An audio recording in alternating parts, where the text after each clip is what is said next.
হীন স্বার্থে ধর্মীয় ব্যাখ্যা সমাজে বিশৃঙ্খলা সৃষ্টি করতে পারে মন্তব্য তারেক রহমানের। মুসলিম স্বার্থ রক্ষায় সোচ্চার বিএনপি।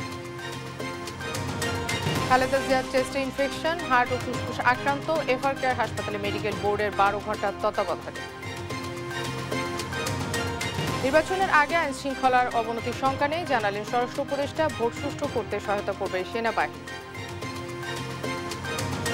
নির্বাচনে আস্থা ফেরাতে প্রচারে গুরুত্ব দেওয়ার আহ্বান কমনওয়েলথের। নিরাপত্তা নিশ্চিতে দেশকে 3টি জোনে ভাগ করেছে কমিশন।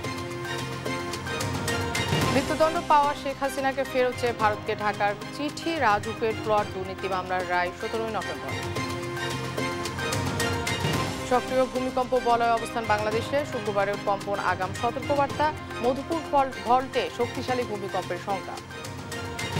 এবং হল ছেড়েছে ঢাকা বিশ্ববিদ্যালয়ের বেশিরভাগ শিক্ষার্থী। ঝুঁকিপূর্ণ স্থাপনা দ্রুত সংস্কারের দাবি। 29 নভেম্বর পর্যন্ত বন্ধ ঢাকা মেডিকেল কলেজ। শুনছিলেন সুপার বোর্ড সংবাদ শিরোনাম, সঙ্গে আছে আমি মোনা সাদাত। এবার বিস্তারিত। মুসলিম স্বার্থ বিরোধী তৎপরতা রোধে সোচ্চার বিএনপি। রাষ্ট্র পরিচালনার দায়িত্ব পেলে সার্ভিস রোল প্রণয়ন সহ আর্থিকভাবে পিছিয়ে থাকা ইমাম খতিবদের সরকারি কোষাগার থেকে ভাতা দেওয়া হবে বলে জানিয়েছেন বিএনপির ভারপ্রাপ্ত চেয়ারম্যান তারেক রহমান। বলেন, হীন স্বার্থে ধর্মীয় ব্যাখ্যা সমাজে বিশৃঙ্খলা সৃষ্টি করতে পারে। আর স্থায়ী কমিটির সদস্য সালাউদ্দিন আহমেদ বলেন, ক্ষমতায় গেলে কোরআনের বাইরে কোনো কানুন করবে না বিএনপি। আলিমুজ্জামান সাফনের রিপোর্ট। রোববার দুপুরে রাজধানীর চীনমৈত্রী সম্মেলন কেন্দ্রে ইমাম খতিব জাতীয় সম্মেলনের আয়োজন করে সম্মিলিত ইমাম খতিব পরিষদ। অনুষ্ঠানে অংশ নেয় সারা দেশ থেকে আগত বিভিন্ন মসজিদের ইমাম খতিব ও রাজনৈতিক দলের শীর্ষস্থানীয় নেতারা। অনুষ্ঠানে বিএনপির স্থায়ী কমিটির সদস্য সালাউদ্দিন আহমেদ বলেন, ক্ষমতায় গেলে কোরআন ও সুন্নাহর বাইরে কোনো কানুন করবে না বিএনপি। আমরা ইনশাআল্লাহ সবসময় আমরা বলে থাকি, আজকেও পুনরুচ্চারণ করি, কোরআন এবং সুন্নাহর বিপরীতে বাংলাদেশে কোনো কানুন করা হবে না। পরে ইমাম খতিবদের 7 দফা দাবির প্রেক্ষিতে বিএনপির ভারপ্রাপ্ত চেয়ারম্যান তারেক রহমান বলেন, মুসলমানদের স্বার্থবিরোধী যে কোনো কর্মকাণ্ড রোধে সোচ্চার বিএনপি। বিএনপি কখনোই ইসলামের মূলনীতি কিংবা মৌলিক বিশ্বাসের সঙ্গে আপোষ করেনি। বিএনপি বরাবরই ইসলাম এবং মুসলমানদের স্বার্থবিরোধী যে কোনো অপতৎপরতার বিরুদ্ধে সোচ্চার। পতিত পরাজিত পলাতক স্বৈরাচার ইসলাম, মুসলমান এবং ইসলামী সংস্কৃতিকে রাষ্ট্র এবং সমাজে নানাভাবে হেয় প্রতিপন্ন করার অপচেষ্টা করেছিল। রাষ্ট্র পরিচালনার দায়িত্ব পেলে আর্থিকভাবে পিছিয়ে থাকাদের রাষ্ট্রীয়ভাবে ভাতা দেওয়ার কথা জানান তিনি। ইমাম মুয়াজ্জিনদের মধ্যে যারা আর্থিক টানাপোড়েনে রয়েছেন তাদেরকে প্রতি মাসে রাষ্ট্রীয় তহবিল থেকে একটি নির্দিষ্ট পরিমাণ সম্মানী ভাতা দেবার ব্যাপারে বিএনপির একটি পরিকল্পনা রয়েছে। আর হীন রাজনৈতিক স্বার্থে ধর্মীয় ভুল ব্যাখ্যা সমাজে বিশৃঙ্খলা সৃষ্টি করতে পারে বলেও মন্তব্য করেন তিনি। ইসলামের রাজনৈতিক ব্যবহার নিয়ে ইসলামিক স্কলারদের মধ্যে মাঝে মাঝে আমরা মতবিরোধ এবং ভিন্ন মত দৃশ্যমান দেখি। আলিমুজ্জামান সাফওয়ান, দেশ টিভি, ঢাকা। রাজধানীর এফআর কেয়ার হাসপাতালে ভর্তি করা হয়েছে বিএনপি চেয়ারপারসন খালেদা জিয়াকে। তার চেস্টে ইনফেকশন ধরা পড়েছে। আক্রান্ত হয়েছে হার্ট ও ফুসফুস। খালেদা জিয়ার ব্যক্তিগত চিকিৎসক ও বিএনপির স্থায়ী কমিটির সদস্য ডক্টর জেড.এম. জাহিদ হোসেন জানান, রোববার সন্ধ্যা 7:30টার দিকে গুলশানের বাসভবন ফিরোজা থেকে রওনা হন তিনি। কিছু পরীক্ষা নিরীক্ষার পর চিকিৎসকরা তাকে ভর্তি করার সিদ্ধান্ত নেন। এফআর কেয়ার হাসপাতালে মেডিকেল বোর্ডের 12 ঘণ্টার তত্ত্বাবধানে রাখা হয়েছে খালেদা জিয়াকে, জানিয়েছেন মেডিকেল বোর্ডের সদস্য অধ্যাপক এফ.এম. সিদ্দিকী। ওনার মাইট্রাল স্টেনোসিস নামে একটা কন্ডিশন আছে, সেই জন্য চেস্টে ইনফেকশন হওয়াতে ওনার একসাথে হার্ট এবং ফুসফুস দুটোই অ্যাট এ টাইম আক্রান্ত হওয়াতে ওনার খুব রেসপিরেটরি ডিস্ট্রেস হচ্ছিল এবং এখানে আমরা খুব দ্রুত ওনাকে নিয়ে এসেছি। উনি আমাদের নিবিড় পর্যবেক্ষণে আছেন এবং আমরা মনে করছি যে নেক্সট 12 আওয়ার্স 12 ঘন্টা ওনার পরবর্তী পরিস্থিতিকেও সেটার জন্য খুব গুরুত্বপূর্ণ। সাংঘর্ষিক রাজনীতি নয়, বিএনপি স্থিতিশীল রাজনীতিতে বিশ্বাস করে। তাই দাবি আদায়ে রাজপথে কোনো কর্মসূচি দিচ্ছে না বলে জানিয়েছেন দলটির স্থায়ী কমিটির সদস্য আমির খসরু মাহমুদ চৌধুরী। বলেন, বিএনপি ফেব্রুয়ারিতে নির্বাচন আয়োজন নিয়ে কোনো শঙ্কা দেখছে না। এদিকে বিএনপির সিনিয়র যুগ্ম মহাসচিব রুহুল কবির রিজভী বলেন, প্রশাসককে একদল তাদের কথায় উঠতে বসতে বলে আবার ফ্যাসিবাদ প্রতিষ্ঠার ইঙ্গিত দিচ্ছে। নিয়াজ মোর্শেদের রিপোর্ট। রবিবার সকালে বাংলাদেশ মেডিকেল বিশ্ববিদ্যালয়ের ডাক্তার মিলন হলে ডক্টর অ্যাসোসিয়েশন বাংলাদেশ ড্যাব আয়োজন করে আলোচনা সভার।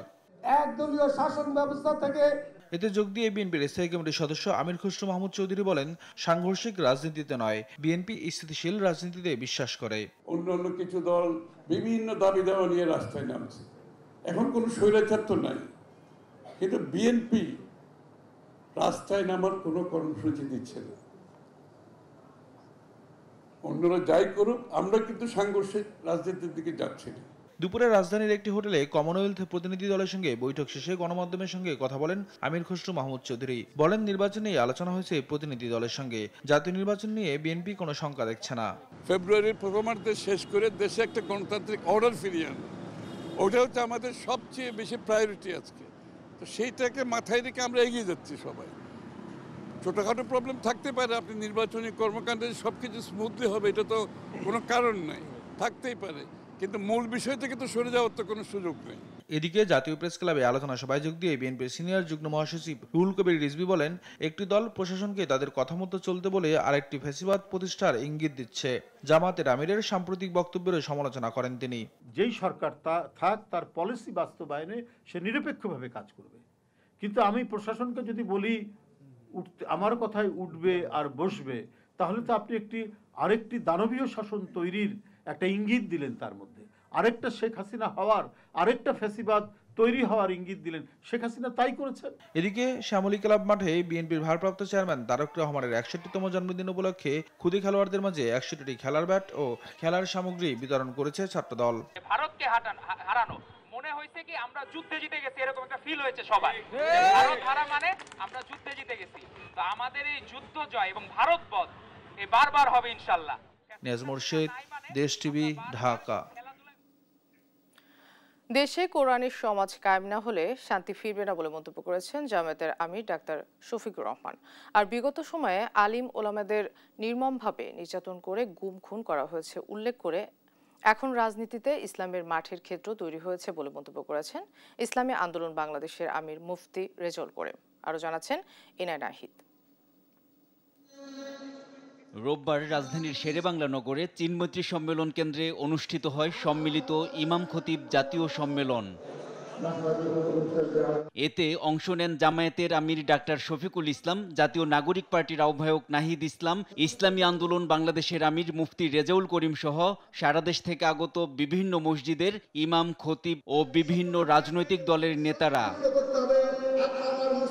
এ সময় মসজিদ ও অন্যান্য ধর্মীয় প্রতিষ্ঠানের কমিটি গঠনে ইমাম খতিব ও আলেম ওলামাদের পরামর্শ নেয়ার আহ্বান জানিয়ে ইমাম খতিবদের সব নৈতিক দাবির প্রতি সমর্থন জানান জামায়াতের আমির। রাষ্ট্রের সকল কর্মকাণ্ডের পরামর্শ আহলে রায়দের সাথে করেছেন মসজিদে নববীতে।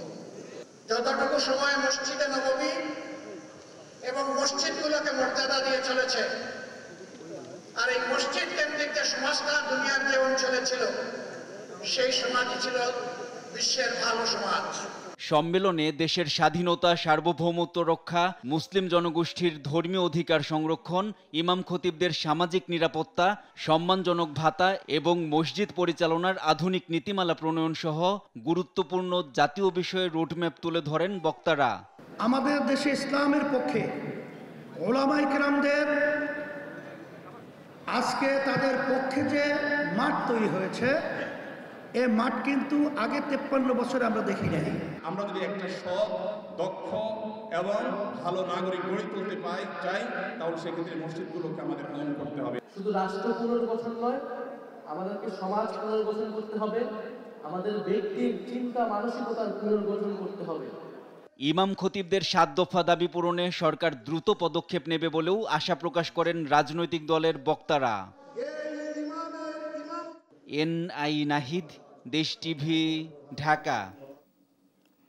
আসন্ন জাতীয় নির্বাচনের আগে আইন শৃঙ্খলা পরিস্থিতি অবনতির কোনো শঙ্কা নেই বলে জানিয়েছেন স্বরাষ্ট্র উপদেষ্টা জাহাঙ্গীর আলম চৌধুরী। বলেন, ধীরে ধীরে পরিস্থিতির উন্নতি হচ্ছে। সকালে সচিবালয়ে আইন শৃঙ্খলা সংক্রান্ত কোর কমিটির সভা শেষে কথা বলেন তিনি। আরও জানাচ্ছেন ঝর্ণা রায়। দেশের আইনশৃঙ্খলা পরিস্থিতি নিয়ন্ত্রণে নানা পদক্ষেপের অগ্রগতি এবং করণীয় নিয়ে বৈঠকে বসে আইনশৃঙ্খলা সংক্রান্ত কোর কমিটি। সচিবালয়, স্বরাষ্ট্র মন্ত্রণালয় এ বৈঠক শেষে কথা বলেন স্বরাষ্ট্র উপদেষ্টা জাহাঙ্গীর আলম চৌধুরী। বলেন, দেশের আইনশৃঙ্খলা পরিস্থিতির দিন দিন উন্নতি হচ্ছে, নির্বাচন ঘনিয়ে আসায় রাজনৈতিক কর্মসূচি বাড়ছে, তবে এ পরিস্থিতি অবনতির কোনো শঙ্কা নেই। নির্বাচনের আগে আইন শৃঙ্খলা পরিস্থিতি ডেটোরেট করার কোনো সম্ভাবনা নেই। আস্তে আপনারা দেখতেছেন আইন শৃঙ্খলা পরিস্থিতি আস্তে আস্তে উন্নতির দিকে যাচ্ছে। নির্বাচন সামনে রেখে অবৈধ অস্ত্র উদ্ধারের অভিযান চলছে জানিয়ে স্বরাষ্ট্র উপদেষ্টা বলেন, নতুন করে অস্ত্রের লাইসেন্স দেয়া হচ্ছে না। নির্বাচনের আগের জন্য কিন্তু যেই সব হাতিয়ারগুলো আমরা জমা দিতে বলছি, কিন্তু আমরা কোনো হাতিয়ারই তো দেই নাই। 2009 সালের থেকে ইয়ের পরে যেই সব হাতিয়ারের ইগুলি দেওয়া হয়েছিল, স্পেশালি যদি সরকারি কর্মচারী হয় শুধু তাদের ক্ষেত্রে শুধু কনসিডার করা হয়েছে। কয়েক দফা ভূমিকম্পের পর ক্ষয়ক্ষতি এড়াতে সবাইকে সতর্ক থাকার পাশাপাশি ভবন নির্মাণে বিল্ডিং কোড মেনে চলার তাগিদ দেন তিনি। ভূমিকম্প সম্বন্ধে হলো ভাই, এটা সবার ক্ষেত্রেই আমাদের একটু সতর্ক, যেহেতু ভূমিকম্পের কোনো আর্লি ওয়ার্নিং অন্যান্য দেশে আছে কিনা আমি জানি না, বাট আমাদের দেশে ওইরকম কোনো আর্লি ওয়ার্নিং দিতে পারে না। আরেকটা দেশ হলো আমাদের সবাই যেসব বাড়ি ঘর তৈরি করি এগুলির সময় আমাদের একটু দেখতে হবে ওই যে বিল্ডিং কোডটা যেন মেনে চলা হয়। শনিবার রাতে তিতুমির কলেজে ছাত্রদের মধ্যে সংঘর্ষের ঘটনা সম্পর্কে অবগত নন বলেও জানান স্বরাষ্ট্র উপদেষ্টা। ঝর্ণা রায়, দেশ টিভি, ঢাকা। দেশের আইন শৃঙ্খলা রক্ষা এবং সুষ্ঠু নির্বাচন করতে সরকার ও নির্বাচন কমিশনকে সর্বাত্মক সহযোগিতা করবে সেনাবাহিনী, জানালেন সেনাপ্রধান জেনারেল ওয়াকারুজ্জামান। রোববার সেনানিবাসে বীরত্বপূর্ণ কাজ ও বাহিনীতে অসামান্য অবদানের জন্য 64 সেনা সদস্যকে পদক এবং 75 মুক্তিযোদ্ধা পরিবারকে সম্মাননা প্রদান অনুষ্ঠানে একথা বলেন তিনি। তামিম মাহবুবের রিপোর্ট। সশস্ত্র বাহিনী দিবস 2025 উপলক্ষে ঢাকা সেনানিবাসে আর্মি মাল্টিপারপাস কমপ্লেক্সে বাংলাদেশ সেনাবাহিনীর বীর মুক্তিযোদ্ধা ও তাদের নিকটাত্মীয়দের সংবর্ধনা প্রদান অনুষ্ঠানের আয়োজন করা হয়। এতে উপস্থিত ছিলেন সেনাপ্রধান জেনারেল ওয়াকারুজ্জামান। অনুষ্ঠানে 3 ক্যাটাগরিতে 3 জনকে মরণোত্তর সেনাবাহিনীর পদক সহ মোট 64 সেনা সদস্যকে পদক দেয়া হয়। এর মধ্যে 9 জনকে সেনাবাহিনী পদক, 17 জনকে অসামান্য সেবা পদক এবং 38 সেনা সদস্যকে বিশিষ্ট সেবা পদক প্রদান করা হয়। অনুষ্ঠানে সেনাপ্রধান বলেন, মুক্তিযোদ্ধাদের দেখানো পথ অনুযায়ী দেশের স্বার্থে, দেশের মানুষের কল্যাণে কাজ করে যাবে সেনাবাহিনী। মহান স্বাধীনতা যুদ্ধে যারা মুক্তিযোদ্ধা, আপনাদের আত্মত্যাগের মাধ্যমে আমরা পেয়েছি আজকে আমাদের এই শ্রেষ্ঠ অর্জন স্বাধীনতা। আপনারা জাতির শ্রেষ্ঠ সন্তান। দেশের স্বাধীনতা রক্ষায় আপনাদের দেখানো পথ অনুসরণ করে আমরা পথ চলছি। সেনাপ্রধান বলেন, জাতীয় নির্বাচনকে সুষ্ঠু ও সুন্দর করতে সেনাবাহিনী সার্বিকভাবে সরকারকে সহযোগিতা করবে। সম্প্রতি সময়ে বাংলাদেশ সেনাবাহিনীর সদস্যগণ ইনেক্ট টু সিভিল পাওয়ারে দেশের আইন শৃঙ্খলা রক্ষার কাজে নিয়োজিত আছে। আমরা সামনে একটা নির্বাচনের দিকে যাচ্ছি। সেই নির্বাচনে আমরা যথাযথভাবে ইনশাআল্লাহ সরকারকে সর্বতভাবে সহযোগিতা করব। এ সময় শান্তিরক্ষা মিশনে সেনাবাহিনী সদস্যদের ভূমিকার প্রশংসা করেন সেনাপ্রধান। বাংলাদেশ সেনাবাহিনী শান্তিরক্ষী মিশনে পেশাদারিত্বের সাথে অর্পিত দায়িত্ব পালনের মাধ্যমে বিশ্ব শান্তি প্রতিষ্ঠায় অনন্য ভূমিকা রেখে চলেছে। তামিম মাহবুব, দেশ টিভি, ঢাকা। বাংলাদেশে নির্বাচন ব্যবস্থার প্রতি জনগণের আস্থা ফেরাতে প্রচার প্রচারণায় গুরুত্ব দেওয়ার আহ্বান জানিয়েছেন কমনওয়েলথের মহাসচিব শার্লি এওরকর-বচওয়েক। রোববার কমনওয়েলথ মহাসচিবের সঙ্গে নির্বাচন কমিশনের বৈঠক শেষে সাংবাদিকদের এসব কথা জানান ইসির সিনিয়র সচিব আক্তার আহমেদ। বলেন, পুরো দেশকে রেড, ইয়েলো, গ্রিন এই 3টি জোনে ভাগ করে নির্বাচনী নিরাপত্তা ব্যবস্থা সাজিয়েছে কমিশন। জুনায়েদ আল হাবিবের রিপোর্ট। আসন্ন জাতীয় নির্বাচনের প্রস্তুতি নিয়ে জানতে রোববার সকালে নির্বাচন কমিশনে আসেন ঢাকায় সফররত কমনওয়েলথ মহাসচিব শার্লি বচওয়েক। প্রায় ঘণ্টাব্যাপী বৈঠক করেন প্রধান নির্বাচন কমিশনারের সঙ্গে। বৈঠক শেষে ইসি সচিব জানান, নির্বাচনের উপর জনগণের আস্থা ফেরাতে প্রচার প্রচারণার উপর জোর দিয়েছেন কমনওয়েলথ মহাসচিব। পাশাপাশি নির্বাচন কেন্দ্রিক যে কোনো সহযোগিতা দিতে সংস্থাটি আগ্রহী বলে জানান তিনি। উনি যেটা মন্তব্য করেছেন যে trust in election system is very important, এটার জন্য প্রচার প্রচারণাটা খুব জরুরি। এখানে আমরা বলেছি যে হ্যাঁ, আমাদের দিক থেকে প্রচার প্রচারণা আছে এবং রাজনৈতিক দলগুলো এই ব্যাপারেও আমাদের সহযোগিতা করবেন বলে আমরা বিশ্বাস করি এবং সেটা করলে একটা আশাবহ এবং আশাব্যঞ্জক আমরা ফলাফল পাবো। উনি স্পেসিফিক করে আমাদেরকে বলেছেন যে ওনার সদস্য সংখ্যা হচ্ছে 56টা দেশ এবং আমরা যদি কোনো সহযোগিতা চাই সেটা ওনারা করার জন্যে প্রস্তুত আছেন। সচিব বলেন, নির্বাচনকালীন নিরাপত্তার বিষয়টি নিয়ে আলোচনা করেছেন তারা। পুরো দেশকে 3 ভাগে ভাগ করে নিরাপত্তা নিশ্চিত করার কথা জানান ইসি সচিব। ল অ্যান্ড অর্ডার সিচুয়েশন সম্পর্কেও জানতে চেয়েছিলেন। আমরা বলেছি যে আমরা পরিস্থিতিগুলোকে সারা দেশকে আমরা 3টা ভাগে, রেড, ইয়েলো এবং গ্রিন, এই জোনে আমরা ভাগ করছি এবং সেই ভাগে ভাগ করে আমরা ল অ্যান্ড অর্ডার সিচুয়েশনগুলোকে সামাল দিব। বিদেশি যারা পর্যবেক্ষক আসতেছেন তারা আমাদের এই জিনিসটাকে আরো ক্রেডিবিলিটিটা এস্টাবলিশ করবেন, সেটাই বলেছেন। একই দিন জাতীয় নির্বাচন ও গণভোট কিছুটা চ্যালেঞ্জিং হলেও কমিশনের প্রস্তুতিতে সন্তোষ প্রকাশ করেছেন কমনওয়েলথ প্রতিনিধি দল। পাশাপাশি প্রযুক্তির অপব্যবহার নিয়ে কমিশনকে সতর্ক থাকারও আহ্বান জানান সংস্থাটির মহাসচিব শার্লি বচোয়েক। জুনায়েদ আল হাবিব, দেশ টিভি, ঢাকা। মানবতা বিরোধী অপরাধের মামলায় মৃত্যুদণ্ড পাওয়া ক্ষমতাচ্যুত প্রধানমন্ত্রী শেখ হাসিনা ও সাবেক স্বরাষ্ট্রমন্ত্রী আসাদুজ্জামান খান কামালকে ফেরত চেয়ে ভারতকে চিঠি পাঠিয়েছে বাংলাদেশ। গত শুক্রবার এই চিঠি পাঠানো হয় বলে জানিয়েছেন পররাষ্ট্র উপদেষ্টা মোহাম্মদ তৌহিদ হোসেন। জানান, দণ্ডিত শেখ হাসিনা ও আসাদুজ্জামান খান কামালকে ফেরত চেয়ে দিল্লিকে গেল শুক্রবার আনুষ্ঠানিক চিঠি পাঠানো হয়। এর আগে মানবতা বিরোধী অপরাধের মামলার রায়ে শেখ হাসিনা ও সাবেক স্বরাষ্ট্রমন্ত্রী আসাদুজ্জামান খান কামালের মৃত্যুদণ্ড দেন আন্তর্জাতিক অপরাধ ট্রাইব্যুনাল। একই সঙ্গে রাজসাক্ষী হওয়া পুলিশের সাবেক আইজিপি চৌধুরী আব্দুল আল মামুনের 5 বছরের কারাদণ্ড দেওয়া হয়।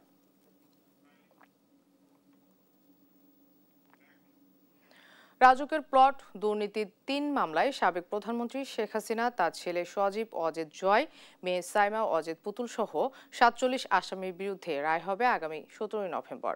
রোববার রাষ্ট্র ও আসামি পক্ষে যুক্তি তর্ক উপস্থাপন শেষে ঢাকার 5 নম্বর বিশেষ জজ মোহাম্মদ আব্দুল্লাহ আল মামুনের আদালত এদিন ধার্য করেন। জান্নাতুল মোহনার রিপোর্ট। রোববার সকাল 10টা কারাগারের সবুজ রঙের শীতাতপ নিয়ন্ত্রিত প্রিজন ভ্যানে গুমের 2 মামলায় দ্বিতীয়বার হাজির করা হয় 13 সেনা কর্মকর্তাকে। পরে 11টায় তাদের নেওয়া হয় এজলাসে।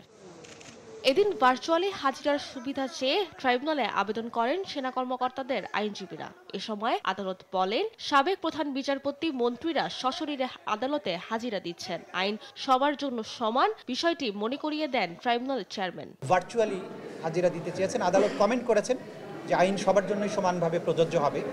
যেহেতু বাংলাদেশের সাবেক প্রধান বিচারপতি কারাগারে আছেন, তাকে কোর্টে অ্যাটেন্ড করতে হয় ফিজিক্যালি।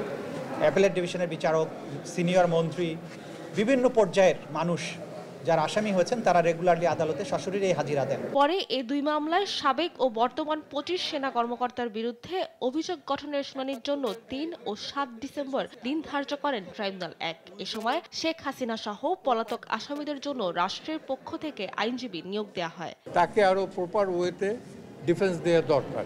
দ্যাটস ওয়াই আমি স্টেট ডিফেন্সের আমি বলছিলাম প্রথমে যে on behalf of Sheikh Hasina, তো বলছে যে এটা তো আপনি পারেন না, বিকজ শি ইজ ফিউজিটিভ। দেশে গুমের সবচেয়ে বেশি অভিযোগ আছে সাবেক সেনা কর্মকর্তা জিয়াউল হাসানের বিরুদ্ধে, যার তদন্ত এখনো চলমান বলে জানান চিফ প্রসিকিউটর। বাংলাদেশের সবচাইতে আমি বলবো যে ব্যক্তি হিসাবে, একক ব্যক্তি হিসাবে সবচাইতে বেশি সংখ্যক অপরাধের সাথে তার সম্পৃক্ততা পাওয়া গিয়েছে বলে আমরা জানতে পেরেছি। সুতরাং এই বিষয়গুলো যতটুকু সম্ভব মানে তাকে সতর্কতার সাথে জিজ্ঞাসাবাদ করার ব্যাপারে তদন্ত সংস্থার যে স্বাধীনতা আছে আইন অনুযায়ী, সেটা যেন তদন্ত সংস্থা ভোগ করতে পারে, সেটা আমরা আদালতের কাছে। এছাড়া রংপুরের আবু সাইদ হত্যা ও চাংখারপুলে 6 জনকে হত্যা মামলায় সাক্ষ্য গ্রহণ অনুষ্ঠিত হয়। সাবরিনা মজুমদার, দেশ টিভি, ঢাকা। চাঁদাবাজি, টেন্ডারবাজির মাধ্যমে হাজার কোটি টাকার অবৈধ সম্পদ অর্জনের অভিযোগে কার্যক্রম নিষিদ্ধ আওয়ামী লীগের সাধারণ সম্পাদক ওবায়দুল কাদেরের কথিত পালক পুত্র আসাদুজ্জামান হিরুর বিরুদ্ধে অনুসন্ধান শুরু করেছে দুদক। তার বিরুদ্ধে কাদেরের রাজনৈতিক প্রভাব খাটিয়ে চোরাচালান ও হুন্ডি ব্যবসা বিস্তর দুর্নীতির অভিযোগ রয়েছে। এদিকে সাবেক আইজিপি নূর মোহাম্মদের সম্পদ জব্দ করতে বিভিন্ন দপ্তরে চিঠি দিয়েছে সংস্থাটি। ফজলা আদিত্য রিপোর্ট। আসাদুজ্জামান হিরু পরিচয় দিতেন কার্যক্রম নিষিদ্ধ আওয়ামী লীগের সাধারণ সম্পাদক ওবায়দুল কাদেরের পালক পুত্র। ডিএনসিসি মার্কেটের সাবেক এই সভাপতির বিরুদ্ধে অভিযোগ, ওবায়দুল কাদেরের রাজনৈতিক প্রভাব খাটিয়ে চোরাচালান, হুন্ডি ব্যবসা, শুল্ক ফাঁকি সহ বিভিন্ন মাধ্যমে হাজার কোটি টাকা অবৈধ সম্পদ অর্জন করেছেন। স্ত্রী ইসরাত জাহান সহ হিরুর বিরুদ্ধে অনুসন্ধান শুরু করেছে দুর্নীতি দমন কমিশন। প্যারাগন, লন্ডন টাস, প্যারিস গ্রুপ, ওয়েস্টফিল্ড নামীয় ব্যবসা প্রতিষ্ঠানের মালিকের বিরুদ্ধে রাজনৈতিক প্রভাব খাটিয়ে চোরাচালান, হুন্ডি ব্যবসা, শুল্ক ফাঁকি সহ বিভিন্ন অনিয়ম ও দুর্নীতির মাধ্যমে অবৈধ সম্পদ অর্জন এবং বিদেশে টাকা পাচারের অভিযোগে দুর্নীতি দমন কমিশন তার বিরুদ্ধে অনুসন্ধানের সিদ্ধান্ত গ্রহণ করেছেন। এদিকে সাবেক আইজিপি নূর মোহাম্মদ ও তার স্ত্রীর নামে থাকা দেশের বিভিন্ন প্রান্তে সম্পদ জব্দ করতে বিভিন্ন দপ্তরে চিঠি দিয়েছে সংস্থাটি। তার বিরুদ্ধে চলতি বছর জুনে প্রায় 16.5 কোটি টাকার সন্দেহজনক লেনদেন ও 2 কোটি 30 লাখ টাকার অবৈধ সম্পদ অর্জনের অভিযোগে মামলা করে সংস্থাটি। নূর মোহাম্মদ এবং তার স্ত্রীর বিরুদ্ধে দুর্নীতি দমন কমিশনে মামলা দায়ের হয়েছিল। মামলার মূলত এখন তদন্ত চলছে। তদন্ত কর্মকর্তা সাব রেজিস্ট্রি অফিস সহ যেখানে যেখানে সম্পদ থাকার তথ্য পাওয়া গেছে সেইগুলোতে জব্দের পত্র প্রেরণ করেছেন। এদিন সাবেক মন্ত্রিপরিষদ সচিব কবির বিন আনোয়ারের অবৈধ সম্পদের খোঁজে তার 2 বোন সহ ভগ্নিপতির সম্পদের নোটিশ জারি করেছে সংস্থাটি। ফজলে আদিত্য, দেশ টিভি, ঢাকা। ফ্যাসিবাদ পুনঃপ্রতিষ্ঠা পেলে জুলাই বিপ্লব ব্যর্থ হবে বলে হুঁশিয়ার করেছেন তথ্য উপদেষ্টা মাহফুজ আলম।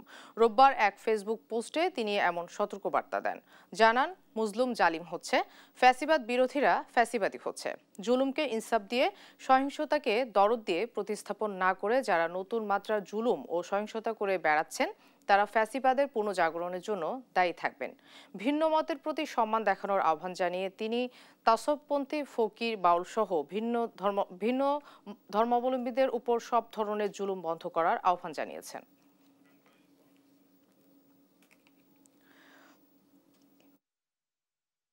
পুলিশের টেকনাফ থানার সাবেক ওসি প্রদীপ কুমার দাস মেজর অবসর সিনহা মোহাম্মদ রাশেদ খান হত্যাকাণ্ডের মূল পরিকল্পনাকারী। গলায় পা চেপে ধরে মৃত্যু নিশ্চিত করেন। আর সাবেক পরিদর্শক মোহাম্মদ লিয়াকত আলী পূর্ব পরিকল্পনা অনুসারে সরকারি পিস্তল দিয়ে সিনহাকে হত্যার উদ্দেশ্যে পরপর 4টি গুলি করেছেন এবং গুলির আঘাতে তার মৃত্যু হয়েছে বলে হাইকোর্টের পূর্ণাঙ্গ রায়ে বলা হয়েছে। 378 পৃষ্ঠার পূর্ণাঙ্গ রায়টি রোববার সুপ্রিম কোর্টের ওয়েবসাইটে প্রকাশ করা হয়েছে। রায়টি বাংলায় লিখেছেন বেঞ্চের জ্যেষ্ঠ বিচারপতি মোহাম্মদ মুস্তাফিজুর রহমান। আর একমত পোষণ করেছেন বেঞ্চের অপর বিচারপতি মোহাম্মদ সগির হোসেন।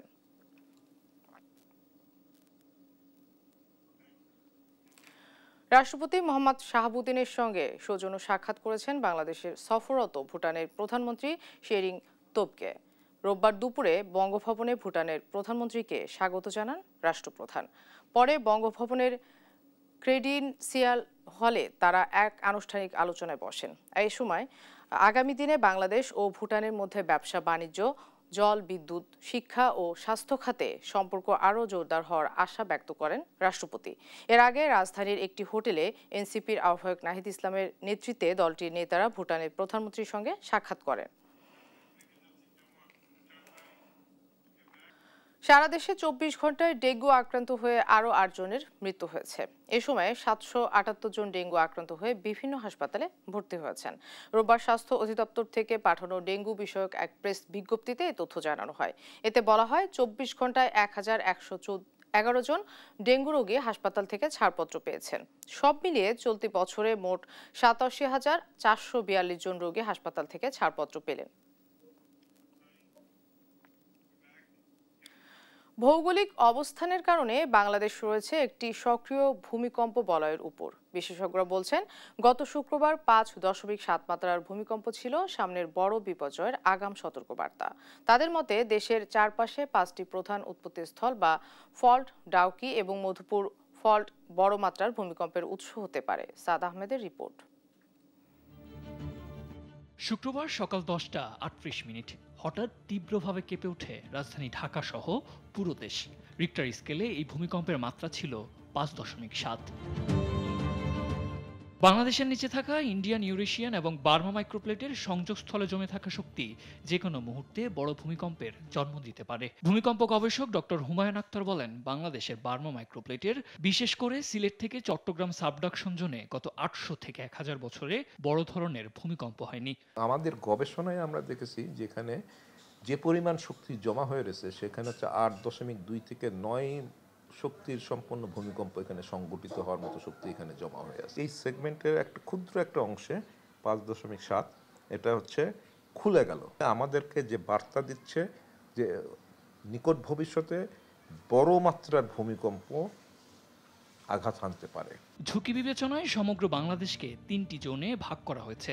এর মধ্যে দেশের উত্তর ও দক্ষিণ পূর্বাঞ্চলের সিলেট, ময়মনসিংহ, ব্রাহ্মণবাড়িয়া, রাঙামাটি ও খাগড়াছড়ির মতো বেশ কিছু জেলা রয়েছে সর্বোচ্চ ঝুঁকিতে। তবে সবচেয়ে ভয়াবহ পরিণতির আশঙ্কা করা হচ্ছে রাজধানী ঢাকায়। বাংলাদেশের উত্তরে এবং পূবে ঢাকা থেকে 50 থেকে 100 কিলোমিটার পরিধির মধ্যে দুটা বড় উৎস। দুটা উৎসের যে কোনো জায়গায় ভূমিকম্প হোক না কেন সবচেয়ে ক্ষতি হবে হচ্ছে ঢাকা। বাংলাদেশ প্রকৌশল বিশ্ববিদ্যালয়ের সিভিল ইঞ্জিনিয়ারিং বিভাগের অধ্যাপক ডক্টর মেহেদী আহমেদ আনসারী জানান, ঢাকার প্রায় 40% ভবনই ঝুঁকিপূর্ণ। শুধু ঝুঁকিপূর্ণ ভবনই নয়, গ্যাস বিদ্যুতের অপরিকল্পিত লাইন, সরু রাস্তা এবং উদ্ধার কাজে প্রস্তুতির অভাব ঢাকাকে চরম বিপদের মুখে ঠেলে দিচ্ছে। আমাদের একটা এস্টিমেট হচ্ছে ঢাকাতে আসলে 40% বিল্ডিং হয়তো খারাপ পাওয়া যাবে। তার মানে ঢাকার টোটাল বিল্ডিং আছে 21 লাখ, তার মধ্যে ছাপড়া আছে 15 লাখ, 6 লাখ আছে পাকা দালান। 6 লাখে 40% 2.5 লাখের মতো। এই 2.5 লাখ বিল্ডিংকে যদি আমরা কাজটা শুরু করতে পারি, আমরা যদি প্রথমেই সেগমেন্ট করে ফেলতে পারি যে এই 50% ভালো আর এই 50% হচ্ছে খারাপ, তাহলে কিন্তু আমাদের কাজটা অনেক সহজ হয়ে যাবে। ভূমিকম্পের মতো আকস্মিক দুর্যোগ মোকাবেলায় জাতীয় প্রস্তুতি একেবারে তলানিতে থাকায় উদ্বেগ প্রকাশ করেন এই বিশেষজ্ঞ। নলেজের আমাদের কোনো ঘাটতি নেই, কিন্তু আমাদের উদ্যোগের ঘাটতি, সরকারি উদ্যোগের ঘাটতি। বিশেষজ্ঞরা বলছেন, পূর্ব প্রস্তুতি পারে ক্ষয়ক্ষতির পরিমাণ কমাতে। ভবন পরীক্ষা নিরীক্ষা, নাগরিক সচেতনতা, উদ্ধারকর্মীদের প্রশিক্ষণ ও সরঞ্জাম বাড়ানো সহ সরকারের পাশাপাশি প্রত্যেক নাগরিককে সচেতন হওয়ার পরামর্শ দেন তারা। সাদ আহমেদ, দেশ টিভি, ঢাকা। ভূমিকম্পের আতঙ্কে বন্ধ ঘোষণার পর ঢাকা বিশ্ববিদ্যালয়ের বেশিরভাগ শিক্ষার্থী হল ছেড়েছে। তবে বিভিন্ন কাজ থাকায় কেউ কেউ হল ছাড়েনি। বন্ধ থাকার সময় ঝুঁকিপূর্ণ হল সংস্কারের দাবি জানিয়েছে শিক্ষার্থীরা। তৌফিক মাহমুদ মুন্নার রিপোর্ট। ঢাকা বিশ্ববিদ্যালয়ের বেগম রোকেয়া হল সকাল থেকেই লাগেজ গুছিয়ে হল ছাড়ছেন শিক্ষার্থীরা। গেল দুদিনে কয়েক দফা ভূমিকম্পে অনেকটা আতঙ্কে রাত কাটিয়েছেন শিক্ষার্থীরা। পরিবারের সঙ্গে তাই কিছুটা সময় কাটাতে চান তারা। দুদিনের জন্য সব একবারে শাটডাউন, আমরা চলে যাচ্ছি, এটাই আমাদের সেফ মনে হচ্ছে। সকলের ভালোর জন্য এটা অবশ্যই একটা ভালো পদক্ষেপ, কারণ যে কোনো মুহূর্তে একটা দুর্ঘটনা ঘটে গেলে পুরা প্রশাসনের দায়ভার হবে। অনেক ভবনের জরাজীর্ণ অবস্থা, কোথাও পলেস্টারা খসে যাচ্ছে বলে অভিযোগ শিক্ষার্থীদের। 15 দিনের ছুটিতে বিশ্ববিদ্যালয় প্রশাসন সব হলে পর্যবেক্ষণ এবং সংস্কার শেষ করবে বলে আশা শিক্ষার্থীদের। করোনার যে লকডাউন ছিল সেই ক্ষেত্রে কিন্তু আমাদেরকে 2 দিন টাইম দেওয়া হয়েছিল, আর এটা তো একদম সাডেন রাত 10টার পরে সিদ্ধান্ত নিয়েছে পরের দিন বিকাল 5টার মধ্যে যেতে হবে, তাও একটা লং টাইমের জন্য। বলা যায় না যে কখন কি হবে, কিন্তু তারপরেও আসলে কি বলবো, আমাদের অন্তত যদি এখান থেকে ডিসিশনের সাথে আমি একমত যে বন্ধ হয়েছে, এটা বন্ধ হওয়া উচিত। তবে রয়েছে কিছুটা মিশ্র প্রতিক্রিয়া ছাত্রদের হলগুলোতে। সকাল থেকে অনেকেই হল ছাড়লেও ব্যক্তিগত নানা কাজে হলে থেকে যেতে চান কেউ কেউ। অনেকে আবার সামনে পরীক্ষা আছে, আবার যারা টিউশন করে তাদের স্টুডেন্টদের পরীক্ষা, তো সব মিলে একটা মিশ্র প্রতিক্রিয়া আমি বলতে পারবো। অনেকের বলতে আসলে মেজরিটিরই সমস্যা যে এইভাবে তো একদিনের নোটিশে বাড়ি ছাড়া সম্ভব হয় না। টিকিট পাওয়ার বিষয় থাকে, তারপর সেফটির একটা বিষয় থাকে, তারপর অনেকের অনেক ধরনের কাজ থাকে। সকাল থেকে শিক্ষার্থীরা হল ত্যাগ করতে জানিয়ে সুজন হলের প্রবোস্ট জানান, নির্ধারিত সময়ের মধ্যে মেরামত শেষ না হলে ছুটি বাড়তে পারে। আনুমানিক প্রায় 600-র উপরে ছেলে আমার হল থেকে চলে গেছে অলরেডি, বাকিরাও আস্তে আস্তে যাচ্ছে এবং তারা যথেষ্ট সাড়া দিয়েছে। আমরা তাদেরকে বোঝাতে সক্ষম হয়েছি যে হল ছাড়ার কারণটা কি, তাদের নিরাপত্তার জন্যই আর কি। আমরা চেষ্টা করব 15 দিনের মধ্যে যদি যতটুকু পারা যায়, আর যদি না পারা যায় হয়তো একটু এক্সটেনশন হতে পারে। এর আগে শনিবার রাতে 15 দিনের জন্য বন্ধ ঘোষণা করে বিশ্ববিদ্যালয় প্রশাসন। এই সময়ের মধ্যে প্রয়োজনীয় সংস্কার কাজ করতে চান তারা। তৌফিক মাহমুদ মুন্না, দেশ টিভি, ঢাকা। ভূমিকম্প পরবর্তী উদ্ভূত পরিস্থিতিতে আগামী 29 নভেম্বর পর্যন্ত ঢাকা মেডিকেল কলেজের একাডেমিক কার্যক্রম বন্ধ ঘোষণা করা হয়েছে। রোববার এক নোটিশে কথা জানিয়েছেন ঢাকা মেডিকেল কলেজের অধ্যক্ষের দপ্তর। এতে বলা হয়, MBBS পরীক্ষা সমূহ 29 নভেম্বর পর্যন্ত স্থগিত করা হয়েছে। এদিকে দুই গ্রুপের সংঘর্ষের জেরে রাজধানীর চকবাজারের আলিয়া মাদ্রাসার একাডেমিক কার্যক্রম আগামী 4 ডিসেম্বর পর্যন্ত বন্ধ ঘোষণা করা হয়। সংঘর্ষ এবং ভূমিকম্পে হলের কিছু পিলারে ফাটল ধরায় এই সিদ্ধান্ত নেয় কর্তৃপক্ষ। 3:30টার পরে যায় আমাদের রুম থেকে শিক্ষকরা জোরপূর্বকভাবে আমাদেরকে বের করে দিছে, বলছে যে তোমরা হল ত্যাগ করো, হলে থাকতে পারবে না। আমরা এটা মানতে পারছি না। আর আমরা এখন কিভাবে যাব? আমরা কোথায় যাব? আমরা এখন আমাদের হলই তো আমাদের ঠিকানা, আমাদের হলই তো আমাদের সবকিছু। আমাদের ওই হলে কোনো সমস্যা নাই, জাস্ট এই হলের সমস্যা, কিন্তু এই হলের কোনো ছাত্রকে এখন পর্যন্ত তারা বের করতে পারেনি। 2025-26 বছরের আয়কর রিটার্ন দাখিলের সময় 1 মাস বাড়িয়েছে জাতীয় রাজস্ব বোর্ড NPR। ব্যক্তি শ্রেণীর করদাতাদের আয়কর রিটার্ন দাখিলের সময় আগামী 31 ডিসেম্বর 2025 তারিখ নির্ধারণ করা হয়েছে।